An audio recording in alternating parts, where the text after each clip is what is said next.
India's Foreign Minister S Jaishankar is in Tajikistan for a Shanghai Cooperation Organization meeting which has several strategic aspects to it. But the focus is the Afghan peace talks, which are crucial for India. What is the significance of the SCO meeting in this context? What are the narratives and debates surrounding India's interest in Afghanistan? We will tell you all in this special report. First, the news. S Jaishankar participated in the meeting of the SCO contact group on Afghanistan in Dushanbe, highlighting the need to end the terror activities and violence in the country and emphasized the need to ensure that neighbors are not threatened with terrorism, separatism and extremism.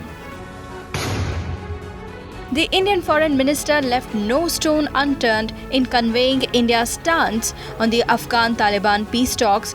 For India, there is a lot at stake in the war-torn country, from financial investments to national security issues. US and NATO troops are set to pull out of Afghanistan after nearly 20 years. This has made the Afghanistan government as well as neighboring countries quite nervous. Fears are paramount that the Taliban will gain greater control of Afghanistan, toppling the government. For neighboring countries, this could mean terrorist activities extending out of Afghanistan. Taliban supports nearly 20 different terrorist organizations, including Pakistan-based Jaish-e-Mohammed, which had claimed responsibility for the 2019 Pulwama terror attack. Moreover, the Afghan government recently said they may call on India to provide military support in the scenario of the Taliban getting out of control. Other than terrorist activities, India has to worry about the prospect of its massive infrastructural investments in the country. India is involved in more than 400 projects across 34 provinces in Afghanistan. Last November, India sanctioned $80 million in aid to Afghanistan for 150 projects, while nearly $3 billion are already spent on projects like the Salma Dam, Parliament Building and others.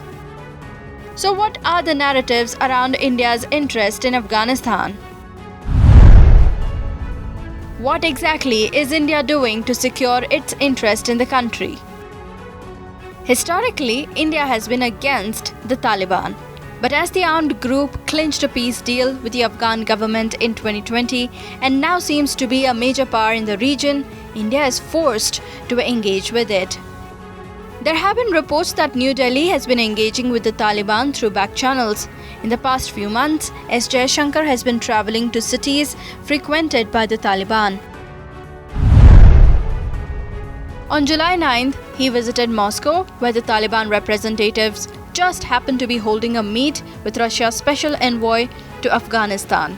On July 7th, he visited Iran, where once again Taliban leaders were meeting the Afghan leaders. He visited Doha twice in the month of June. On June 15th, he met Deputy Prime Minister of Qatar, and on June 9th, he met its National Security Advisor. And now he is in Tajikistan's capital. Doha has been the route to Afghanistan peace deal, and the Taliban even has a political office in the Qatari capital. Whether this was a coincidence or not is not known, but New Delhi has refuted the claims. And the fact of the matter is that India cannot afford to leave a vacuum in the peace talks between Afghanistan and the Taliban. Not at all when both Pakistan and China have their own interests in the region.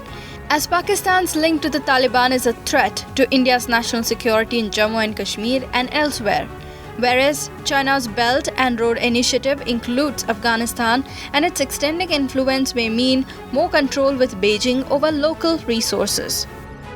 Now the question is, how will India solve the knot in Afghanistan? Will the Afghan armed group cooperate with India?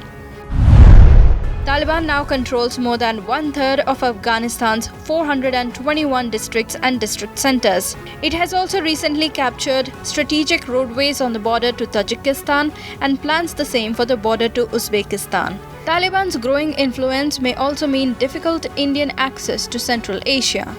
The brutal killing of surrendered Afghan army commandos by the Taliban is evidence of how ruthless the group still is.